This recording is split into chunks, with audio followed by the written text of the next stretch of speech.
वहीं आज सुबह 11 बजे प्रतिमा का अनावरण किया जाएगा और 11:30 बजे पीएम पुणे मेट्रो का उद्घाटन भी करेंगे। वहीं राजधानी लखनऊ से इस वक्त की बड़ी खबर सामने आ रही है, जहां पर यूक्रेन से लौटे प्रदेश के छात्रों से सीएम योगी आदित्यनाथ मिलेंगे। यूक्रेन से लौटे 50 छात्रों से सीएम योगी आदित्यनाथ मुलाकात करेंगे। बताना चाहेंगे कि छात्रों से उनके अनुभव साझा करेंगे सीएम योगी आदित्यनाथ। वहीं प्रदेश भर के करीब 50 छात्रों से सीएम योगी आदित्यनाथ आज मुलाकात करने वाले हैं। तो बड़ी खबर लगातार इस वक्त की बता रहे हैं राजधानी लखनऊ से, जहां पर यूक्रेन से लौटे प्रदेश के छात्रों से सीएम योगी आदित्यनाथ आज मिलेंगे। वहीं इसके साथ ही साथ यूक्रेन से लौटे 50 छात्रों से उनके अनुभव भी साझा करेंगे और प्रदेश भर के 50 छात्रों से आज सीएम योगी आदित्यनाथ मिलने वाले हैं। तो लगातार बड़ी खबर आपको बता रहे हैं। जिस तरीके से बताना चाहेंगे कि यूक्रेन और रूस के युद्ध के बीच जो छात्र फंसे हुए थे, भारतीय छात्र, उनको भारत वापस लाने के लिए लगातार भारत सरकार काम कर रही है, मदद कर रही है। और इसी कड़ी में उत्तर प्रदेश से जितने भी छात्र फंसे हुए थे वो जब भारत वापस लौटे हैं तो एक अलग ही खुशी का माहौल दिखा लोगों के बीच में। और इसी बीच यूक्रेन से जितने भी प्रदेश के छात्र लौटे हैं उनसे सीएम योगी आदित्यनाथ आज मुलाकात करेंगे। छात्रों से उनके अनुभव भी सीएम आज साझा करने वाले हैं। तो प्रदेश भर के करीब 50 छात्रों से आज सीएम योगी आदित्यनाथ मुलाकात करेंगे।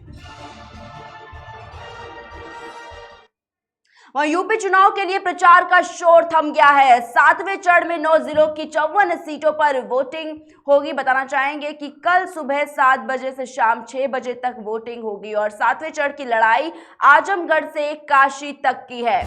आजमगढ़, मऊ, जौनपुर, गाजीपुर में वोटिंग होगी। वहीं चंदौली, वाराणसी, मिर्जापुर, भदोही में भी मतदान होगा कल और सोनभद्र के विधानसभा क्षेत्रों में भी वोटिंग होगी। तो बड़ी खबर लगातार इस वक्त की आपको बता रहे हैं। जिस तरीके से कल यानी कि 7 मार्च को यूपी में 7वें चरण का और अंतिम चरण का मतदान हो रहा है और इसी के चलते जो प्रचार लगातार जारी था वो थम गया है और 7वें चरण में 9 जिलों की 54 सीटों पर वोटिंग होगी। कल सुबह 7 बजे से शाम 6 बजे तक वोटिंग जारी रहेगी और 7वें चरण की लड़ाई आजमगढ़ से काशी तक है।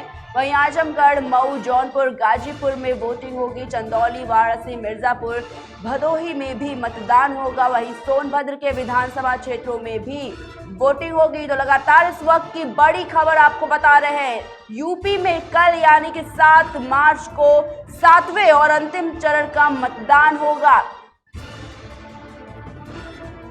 एक बार फिर से आपको बता दें कि आजमगढ़, मऊ, जौनपुर, गाजीपुर में वोटिंग होगी। वहीं चंदौली, वाराणसी, मिर्जापुर, भदोही में भी मतदान होगा और सोनभद्र के विधानसभा क्षेत्रों में भी वोटिंग होगी।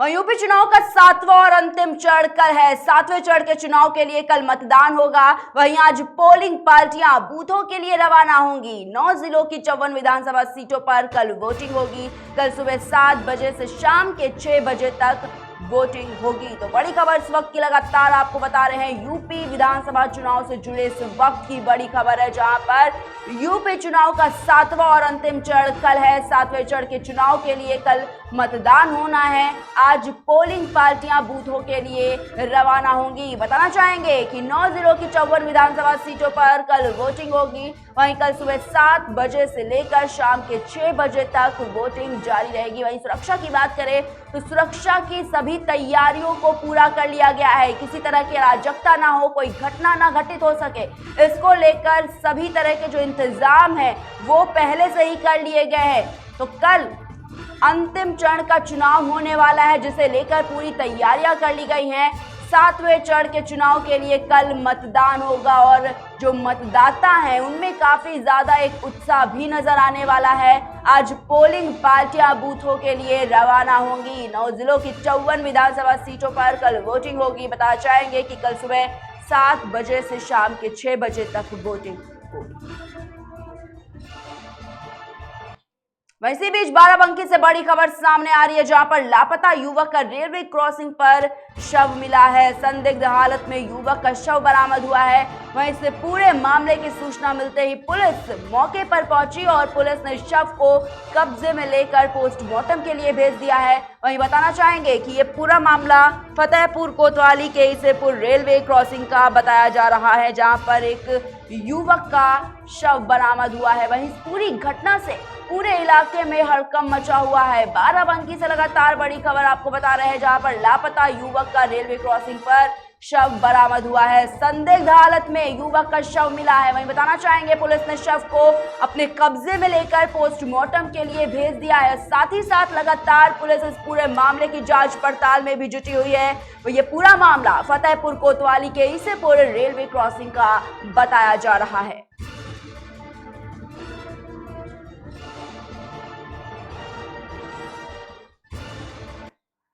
वहीं इस बीच बड़ी खबर बरेली से है, जहां पर बरेली में यूपी बार काउंसिल की बैठक आज होने वाली है। अधिवक्ताओं के कल्याण की योजनाओं के प्रस्ताव को लेकर आज चर्चा होगी। वहीं बताना चाहेंगे कि बरेली में पहली बार अधिवक्ताओं की ये बैठक हो रही है। प्रदेश भर के बार काउंसिल के लोग वहां पर मौजूद रहेंगे। तो बड़ी खबर लगातार आपको बता रहे हैं, ये बड़ी खबर बरेली से सामने आ रही है, जहां पर यूपी बार काउंसिल की बैठक होगी आज। अधिवक्ताओं के कल्याण की योजनाओं के प्रस्ताव को लेकर आज चर्चा भी होगी और बरेली में पहली बार ये अधिवक्ताओं की जो बैठक है वो आज होने वाली है और प्रदेश भर के बार काउंसिल के जो भी लोग हैं आज वो इस बैठक में मौजूद रहेंगे।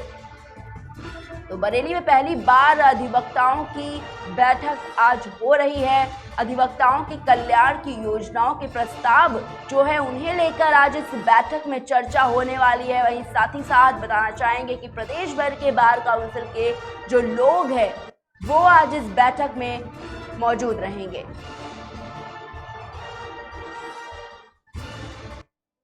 और इसी बीच बरेली से बड़ी खबर सामने आ रही है, जहां पर शॉर्ट फिल्म बनाने के नाम पर ठगी का मामला सामने आया है।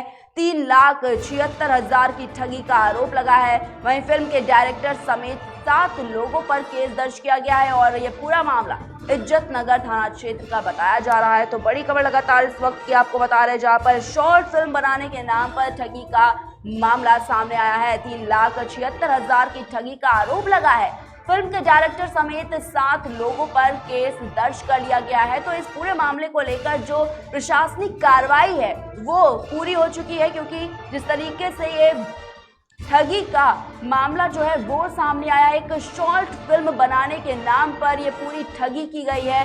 3,76,000, जी हाँ बताना चाहेंगे एक बार फिर से कि 3,76,000 की ठगी का आरोप लगा है ये शॉर्ट फिल्म बनाने के चलते। और फिल्म के जो डायरेक्टर है और उनके साथ में 7 और लोगों पर भी केस दर्ज कर लिया गया है। वहीं ये पूरा मामला इज्जत नगर थाना क्षेत्र का बताया जा रहा है, जहां पर इज्जत नगर थाना क्षेत्र की जो पुलिस है उसने ठगी का केस दर्ज किया है।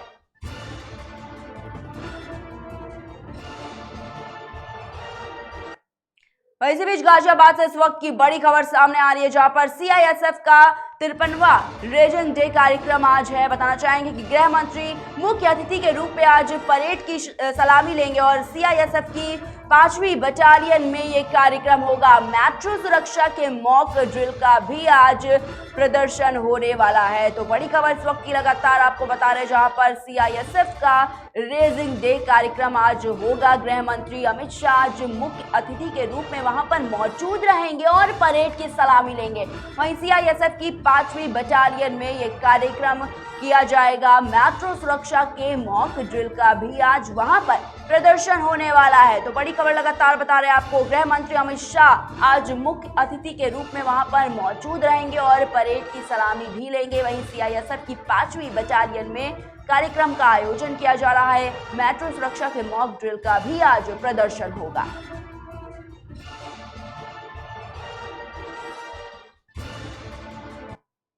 वहीं कानपुर देहात से इस वक्त की बड़ी खबर सामने आ रही है, जहां पर बीजेपी के पूर्व जिला अध्यक्ष के बेटे की हत्या कर दी गई है। दबंगों ने पीट कर निर्मम हत्या की है। जी हां, बीजेपी युवा मोर्चा के वो पूर्व जिला उपाध्यक्ष थे वहीं अमरीश तिवारी की विवाद के दौरान हत्या कर दी गई है। पुखराया अस्पताल में भारी भीड़ का जमावड़ा भी देखने को मिला है। तो बड़ी खबर इस वक्त की बता रहे हैं आपको, जहां पर बीजेपी के पूर्व जिला अध्यक्ष के बेटे की हत्या कर दी गई है। दबंगों ने पीट कर निर्मम हत्या की है। वहीं बीजेपी युवा मोर्चा के वो पूर्व जिला उपाध्यक्ष थे अमरीश तिवारी की विवाद के दौरान हत्या की है। वहीं पुखरैया अस्पताल में भारी भीड़ का जमावड़ा भी देखने को मिला है।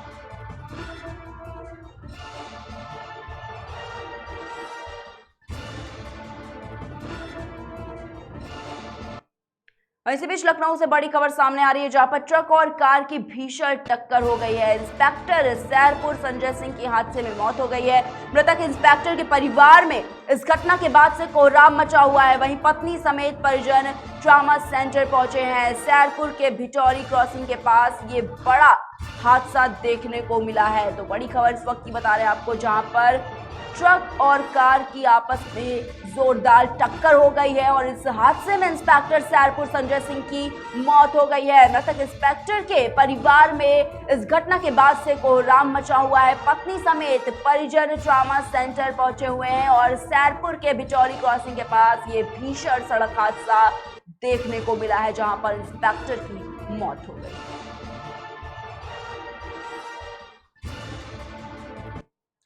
इसी बीच मथुरा से बड़ी खबर सामने आ रही है, जहां पर यमुना एक्सप्रेसवे पर चलती कार में आग लग गई है। कार चालक ने कूदकर अपनी जान बचाई। वहीं दमकल की गाड़ियों ने आग पर काबू पाया। नौझील क्षेत्र के पालखेड़ा गांव के पास की ये पूरी घटना बताई जा रही है, जहां पर चलती कार में अचानक आग लग गई। मथुरा से आपको ये बड़ी खबर बता रहे हैं, जहां पर यमुना एक्सप्रेस वे पर चलती कार में आग लगी है। कार चालक ने कूदकर अपनी जान बचाई। वहीं दमकल की गाड़ियों ने आग पर काबू पाया। नौझील क्षेत्र के पालखेड़ा गांव के पास की ये घटना बताई जा रही है, जहां पर चलती कार में आग लग गई है।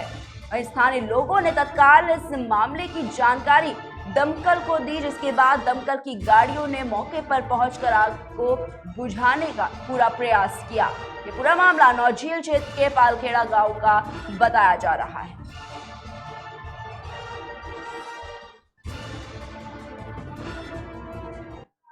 वहीं मुजफ्फरनगर की सड़कों पर तेंदुए की दस्तक दिखी है। गंग नहर पटरी पर तेंदुआ दिखाई देने से हड़कंप मचा है। बताना चाहेंगे कि नहर से निकलकर जंगल में जाता तेंदुआ दिखा है और गंग नहर पटरी से गुजर रहे लोगों ने इसका वीडियो भी बनाया। खतौली गंग नहर कांवड़ पटरी मार्ग का ये पूरा मामला बताया जा रहा है, जहां पर तेंदुए की दहशत से लोग काफी ज्यादा परेशान हैं। गंग नहर पटरी पर तेंदुआ दिखाई दिया है और इससे पूरे क्षेत्र में हड़कंप मचा है और नहर से निकलकर जंगल में जाता तेंदुआ दिखा है। गंग नहर पटरी से गुजर रहे लोगों ने इसका वीडियो भी बनाया। वहीं इस पूरे मामले के बाद से जो क्षेत्रवासी हैं उनमें काफी ज्यादा दहशत का माहौल देखने को मिला है। खतौली गंग नहर कांवड़ पटरी मार्ग का ये मामला बताया जा रहा है।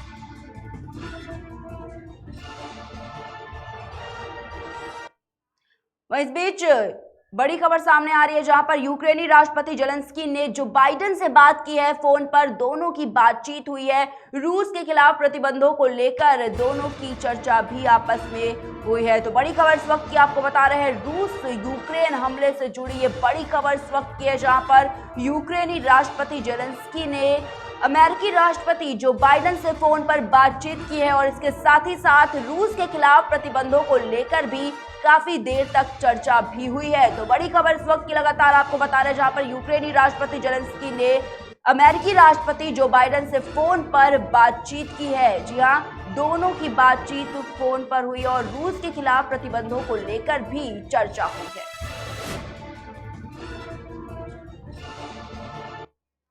वहीं रुक करते हैं अब खबरों की ओर। उत्तर प्रदेश विधानसभा चुनाव के अंतिम चरण के मतदान वाले क्षेत्रों में प्रचार का कार्य शनिवार की शाम को थम गया। इस बार विधानसभा चुनाव में चक्रव्यूह के अंतिम यानी कि 7वें चरण में 7 मार्च को मतदान होने वाला है, जिसमें 9 जिलों के 54 विधानसभा क्षेत्र के 2.6 करोड़ मतदाता 613 प्रत्याशियों का भाग्य ईवीएम में कैद करेंगे। आपको बता दें कि प्रदेश में 7 मार्च को आजमगढ़, मऊ, गाजीपुर, जौनपुर, साथ ही साथ प्रधानमंत्री नरेंद्र मोदी के संसदीय क्षेत्र वाराणसी, मिर्जापुर, चंदौली, सोनभद्र और भदोही जिले में मतदान होना है। बताना चाहिए कि इन जिलों के 54 विधानसभा क्षेत्रों से कुल 613 प्रत्याशी चुनाव मैदान में हैं, जिनके भाग्य का फैसला पूर्वी उत्तर प्रदेश के 2.6 करोड़ मतदाता करेंगे।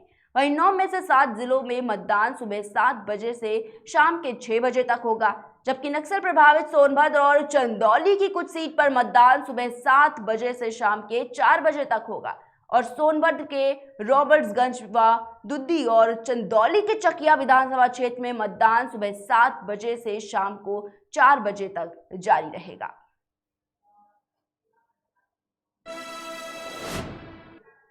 वहीं प्रधानमंत्री नरेंद्र मोदी ने वाराणसी में शनिवार चुनावी रैली को संबोधित करते हुए सपा और कांग्रेस पर जमकर निशाना साधा। पीएम मोदी ने कहा कि इस चुनाव में मेरा ये आखिरी सभा और इस बार का चुनाव सरकार अपने काम पर लड़ रही है। पूरा यूपी एकजुट होकर रह रहा है। आएंगे तो योगी ही, आएगी तो बीजेपी ही। यूपी के लोग घोर परिवारवादी को पूरी तरह से नकार चुके हैं। पीएम ने सपा पर बिना नाम लिए निशाना साधा और कहा कि घोर परिवारवादी लोगों ने 5 साल में सिर्फ दंगे कराए थे।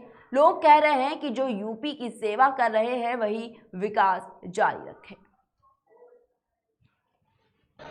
मेरी ये आखिरी सभा है। उत्तर प्रदेश ने दशकों से शायद ऐसा चुनाव नहीं देखा होगा। ऐसा चुनाव जब कोई सरकार अपने काम पर, अपनी ईमानदार छवि पर भेदभाव और पक्षपात रहित विकास पर और सुधरी हुई कानून व्यवस्था के दम पर जनता जनार्दन का आशीर्वाद मांग रही है।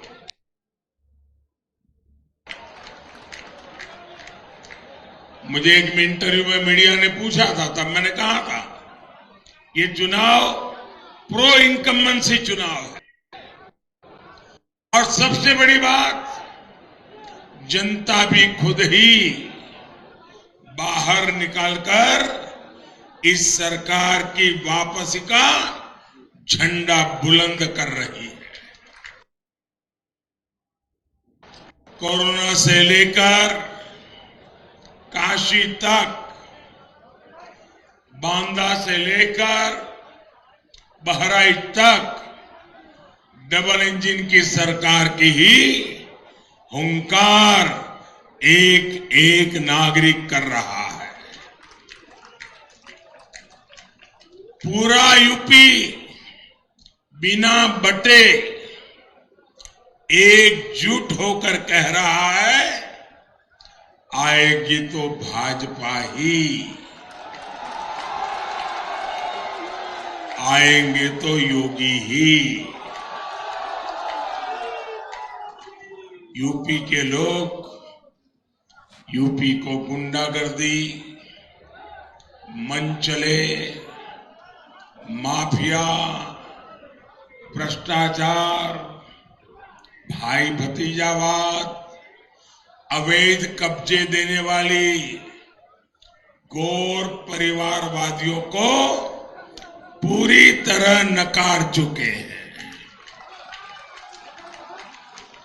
साथियों, आप मुझे बताइए, जो सिर्फ और सिर्फ अपना परिवार का भला करे, क्या ऐसे लोगों का आप साथ देंगे क्या? जो गौर परिवारवादी हैं, इनका साथ दोगे क्या? साथियों, ये गौर परिवारवादी की एक खास आदत है। ये जो बोलते हैं वो करते नहीं, और जो नहीं बोलते वही करते हैं। अब मुझे बताइए, ये गौर परिवारवादियों ने कभी अपने घोषणा पत्र में लिखा था कि वो दंगे करवाएंगे? लिखा था, लेकिन किया क्या? दंगे कराना इनके घोषणा पत्र में नहीं था। लेकिन इन्होंने 5 साल दंगे ही दंगे करवाए। अवैध कब्जे और लूट खसूट इनके घोषणा पत्र में नहीं था। इनकी यही सबसे बड़ी उपलब्धि रही। स्कूलों, थानों, दफ्तरों में भाई भतीजावाद, कर्मचारियों का शोषण, ये उनके घोषणा पत्र में नहीं। मन से पूरी ताकत से काम किया। आज एक तरफ डबल इंजन का डबल बेनिफिट है, जिसका लाभ यूपी का हर नागरिक उठा रहा है। दूसरी तरफ गौर परिवारवादियों की कोरी घोषणाएं हैं जो कभी पूरी ही नहीं हो सकती। जान ले, बनारस में सब गुरु केहू नहीं चेला। यहां तो झूठ भरे बिल्कुल नहीं चलता।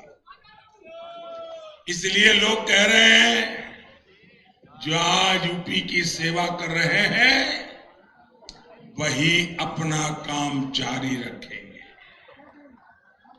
साथियों, चिर पुरातन काशी की आत्मा को बनाए रखते हुए कायाकल्प हो सकता है, ये विश्वास।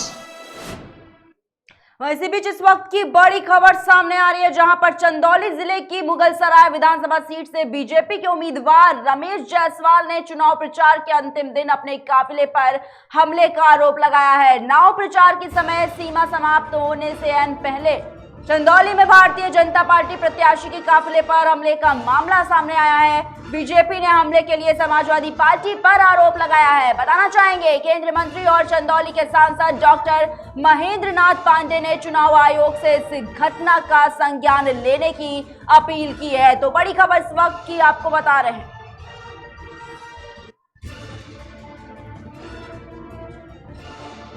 समाजवादी पार्टी पर हमले का ये बड़ा आरोप लगा है। नाव प्रचार के समय सीमा समाप्त होने से ऐन वक्त पहले चंदौली में भारतीय जनता पार्टी के प्रत्याशी के काफिले पर हमले का ये बड़ा मामला सामने आया है। वहीं समाजवादी पार्टी पर हमले का आरोप लगा है।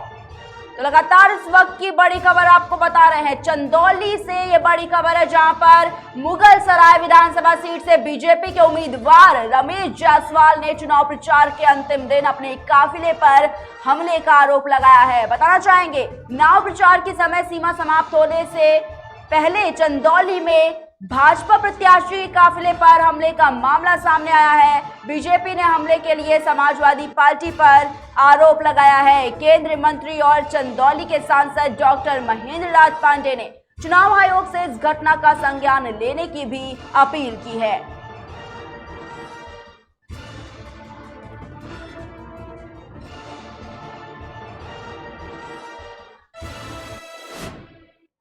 वहीं रुक करते अब खबरों की ओर। 5 राज्यों में विधानसभा के अंतिम चरण के चुनाव प्रचार के समाप्त होने के बाद गृह मंत्री अमित शाह ने भाजपा शासित 4 राज्यों में प्रचंड जीत के साथ ही पंजाब में बेहतर जनसमर्थन का दावा किया।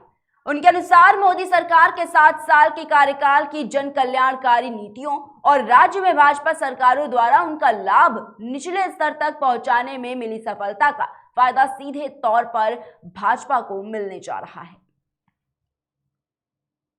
में भारतीय जनता पार्टी ने एक वैज्ञानिक तरीके से वेल ऑर्गेनाइज कैंपेन कर जनसंपर्क का ये लोकतंत्र के महोत्सव में बहुत अच्छा और सफल प्रयास किया है। जैसे कि हमारी परंपरा है भारतीय जनता पार्टी की, जनसंघ के समय में चुनाव हमारे लिए सिर्फ सरकार बनाने का मौका नहीं होता है। हमारी आइडियोलॉजी, हमारे विचारधारा के प्रमुख मुद्दे, हमारी चुनी हुई सरकारों की कामगिरी, ये जनता तक पहुंचाना और जनता की समस्याओं को सुनकर जब नई सरकारें बनती हैं तब इसके आधार पर नीति निर्धारण कर कर ये समस्याओं के समाधान की दिशा में जाना। तो एक प्रकार से बूथ स्तर से लेकर प्रधानमंत्री जी, हमारे सर्वोच्च नेता तक, राष्ट्रीय अध्यक्ष जी तक, सभी कार्यकर्ता एक ही लय के साथ, एक ही स्पीड के साथ, एक ही दिशा में अलग अलग माध्यम से जनसंपर्क करते हैं। एक प्रकार से आजाद भारत के इतिहास में ये चुनाव अपने आप में एक थोड़ा नया प्रकार का, थोड़ा विचित्र प्रकार का भी प्रचार अभियान रहा, क्योंकि चुनाव प्रचार के एक हिस्से पर कोरोना की तीसरी लहर की परछाई रही। सौभाग्य से देश उसमें से बहुत जल्द उभर कर बाहर आया और जैसे जैसे कोरोना की तीसरी लहर का असर कम होता गया, चुनाव आयोग ने भी रिलैक्सेशन देकर चुनाव प्रचार को पूर्ववत स्थिति में लाया और लगभग मैं कह सकता हूं कि 5 राज्यों में बूथ स्तर से लेकर राष्ट्रीय अध्यक्ष तक और हमारे सर्वोच्च नेता नरेंद्र मोदी तक सभी लोगों ने एक वाक्यता के साथ प्रचार कर भारतीय जनता पार्टी के हर राज्य के चुनावी मुद्दों को और हमारे उपलब्धियों को जनता तक पहुंचाया है।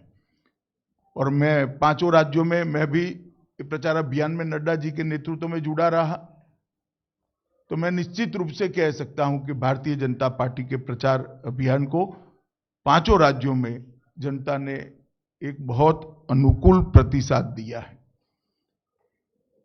लगभग 7.5 साल से ज्यादा समय से देश में भारतीय जनता पार्टी की पूर्ण बहुमत की सरकार चल रही है और नरेंद्र मोदी जी वो सरकार का नेतृत्व कर रहे हैं। प्रधानमंत्री जी के नेतृत्व में भारतीय जनता पार्टी की सरकार ने आजादी के बाद पहली बार देश के 80 करोड़ लोगों को इस बात का एहसास दिलाया है कि कोई चुनी हुई सरकार उनके जीवन स्तर को उठाना चाहती है। गरीब कल्याण की कई सारी योजनाएं जो 75 साल में सरकारें गरीबों तक नहीं पहुंचा सकी, छोटी छोटी परंतु जीवन में महत्वपूर्ण बातें जैसे गैस का सिलेंडर, शौचालय, बिजली की उपलब्धता, शुद्ध पीने का पानी, उनको 5 लाख तक का सभी खर्च माफ करने वाला प्रधानमंत्री आयुष्मान भारत योजना का गोल्डन कार्ड, कोरोना के समय में प्रति व्यक्ति प्रति माह 5 किलो अनाज मुफ्त में मिलना, करोड़ों लोगों को घर उपलब्ध कराना, सिर्फ 22 रुपया में बीमा का कवरेज देना, ऐसी कई योजनाओं को भारतीय जनता पार्टी की नरेंद्र मोदी सरकार ने नीचे तक पहुंचाने का काम किया है। और मोदी जी ने जिस संवेदना के साथ इन योजनाओं का ताना बाना बुना, इतनी ही तीव्रता के साथ और बारीक आयोजन करते हुए योजनाओं को नीचे तक पहुंचे, इसके लिए खुद व्यक्तिगत स्तर पर प्रधानमंत्री जी के स्तर पर इसकी चिंता। वहीं गृह मंत्री अमित शाह के साथ भाजपा के राष्ट्रीय अध्यक्ष जेपी नड्डा ने भी एक प्रेस कॉन्फ्रेंस के दौरान कहा कि भाजपा का चुनाव प्रचार वैज्ञानिक और संगठित तरीके से चलाया गया, जिसकी बदौलत पार्टी सभी विधानसभा क्षेत्रों में सभी वर्गों तक पहुंचने में सफल रही। सबसे पहली बात तो यह है कि यह 5 राज्यों का चुनाव का शुरुआती दौर कोरोना के तीसरे संक्रमण के दौर से गुजरता हुआ प्रारंभ हुआ और हम सब लोग जानते हैं कि 8 जनवरी से लेकर 22 फरवरी तक विभिन्न कोरोना के प्रोटोकॉल्स के रिस्ट्रिक्शंस के बीच में चुनाव का प्रचार हुआ। लेकिन हम 5 राज्यों के जनता को धन्यवाद भी देना चाहते हैं। विशेष रूप से उनको इसलिए धन्यवाद देना चाहते हैं कि उन्होंने कोरोना के प्रोटोकॉल्स को भी फॉलो किया और भारतीय जनता पार्टी ने इस विशेष परिस्थिति में भी 5 राज्यों में कोरोना के सारे नियमों को मानते हुए किस तरीके से प्रचार अच्छा हो सकता है, सक्षम हो सकता है और असरदार हो सकता है, इस बात का प्रयास किया गया। सबसे पहले तो मैं पांचों राज्यों के जनता को धन्यवाद देना चाहता हूं, जिन्होंने चुनाव को बहुत ही शांतिप्रिय ढंग से मुद्दों के आधार पर अपना वोट दिया है। और उस तरीके से हम ये कह सकते हैं कि चुनाव के मुद्दों को लेकर के, फिर चाहे उत्तर प्रदेश हो, फिर चाहे वो मणिपुर हो, गोवा हो, उत्तराखंड हो, इन चारों राज्यों में जहां हम सरकार में थे, वहां चारों राज्यों में अच्छी मेजॉरिटी के साथ भारतीय जनता पार्टी को इन प्रदेशों की जनता ने भेजने को 2000। वहीं 7वें चरण का चुनाव प्रचार थमते ही मुख्यमंत्री योगी आदित्यनाथ ने यहां दावा किया कि 6 चरणों में भाजपा को जनता का भरपूर समर्थन मिला है और यही ट्रेंड 7वें चरण में रहेगा। डबल इंजन की सरकार द्वारा हर दिशा में किए गए काम का ही परिणाम है कि भाजपा 10 मार्च को 80% सीटों के साथ प्रचंड बहुमत की सरकार बनाने जा रही है। उन्होंने कहा कि इस चुनाव में जाति की दीवारें टूटी हैं और परिवारवाद की राजनीति करने वाले विफल हो गए। 2014 से पहले प्रदेश की राजनीति को भी और देश की राजनीति को भी कांग्रेस और अन्य क्षेत्रीय दलों ने जाति, मत, मजहब, क्षेत्र, भाषा और तमाम अन्य बातों के आधार पर विभाजित कर दिया था। और इस उधेड़बुन में मूल बिंदुओं पर ध्यान नहीं जा पाता था। पहली बार देखने को मिला है जब 2014 में प्रधानमंत्री मोदी जी के नेतृत्व में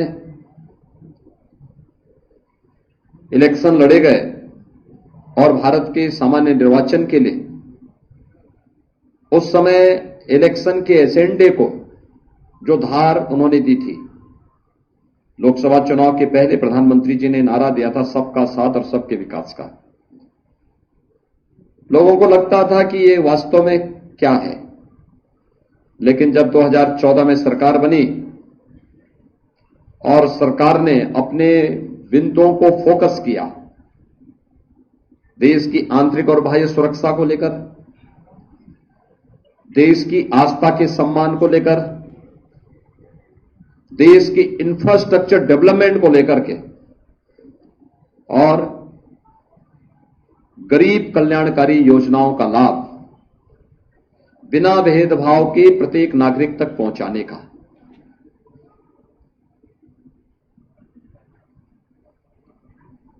देश का एजेंडा बदला है मोदी जी ने। जो जाति, मत, मजहब, क्षेत्र, भाषा और परिवार तक सीमित था, वह प्रधानमंत्री मोदी जी ने गांव, गरीब, किसान, नौजवान, महिलाएं और समाज के उन सभी उपेक्षित, दबे कुचले तबकों तक पहुंचाने का काम किया जो आजादी के बाद शासन की योजनाओं से वंचित थे, जो विकास की प्रक्रिया में पिछड़ गए थे और जिन्हें सरकार के सहयोग और सहारे की आवश्यकता थी, उन सबको ये संबल देने का काम प्रधानमंत्री मोदी जी के नेतृत्व में हुआ। आज आप देख रहे होंगे अन्नदाता किसानों के लिए प्रधानमंत्री फसल बीमा योजना,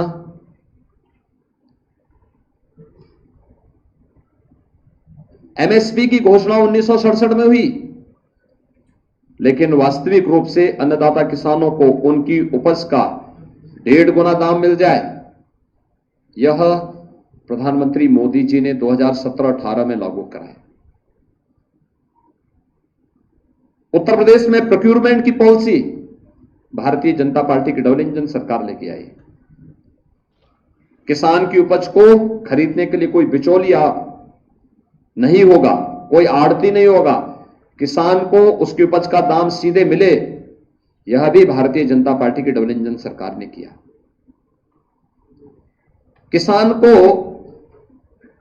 अपनी फसल को और कई फसल अपने खेत में उगा सके, इसके लिए प्रधानमंत्री कृषि सिंचाई योजना का उपयोग किया गया। दशकों से लंबित बाण सागर परियोजना, अर्जुन सहायक परियोजना, सरयू नहर राष्ट्रीय परियोजना जैसी 1.5 दर्जन से अधिक परियोजनाओं को पूरा किया गया। 22 लाख हेक्टेयर से अधिक भूमि को सिंचाई की सुविधा प्रदेश के अंदर उपलब्ध करवाने का कार्य इस दौरान डबल इंजन सरकार ने किया। अन्नदाता किसानों को शासन की योजनाओं का भरपूर लाभ देते हुए उनके जीवन में परिवर्तन लाने का काम भारतीय जनता पार्टी की सरकार ने लिया और वर्तमान में 2,54,00,000 से अधिक किसान उत्तर प्रदेश के अंदर ऐसे हैं जो प्रधानमंत्री किसान सम्मान निधि का लाभ प्राप्त 6,000 रुपए सालाना प्राप्त कर रहे हैं। इसके साथ कह सकता हूं कि भारतीय जनता पार्टी प्रधानमंत्री मोदी जी के नेतृत्व और उनके मार्गदर्शन में 10 मार्च को फिर से डबल इंजन की सरकार प्रदेश में पदारूढ़ होगी और प्रचंड बहुमत के साथ भारतीय जनता पार्टी सरकार बनाने में सफल होगी। मुझे यही आप सबसे कहना था इस पूरे चुनाव कैंपेन के बारे में, लेकिन जो सबसे बड़ी बात है कि 6 चरणों के चुनाव शांतिपूर्ण तरीके से हुए हैं। ये प्रदेश सरकार के द्वारा बनाई गई कानून का राज। फिलहाल के बुलेटिन में इतना ही। देश और दुनिया की तमाम बड़ी खबरों को देखने के लिए देखते रहिए केकेडी न्यूज।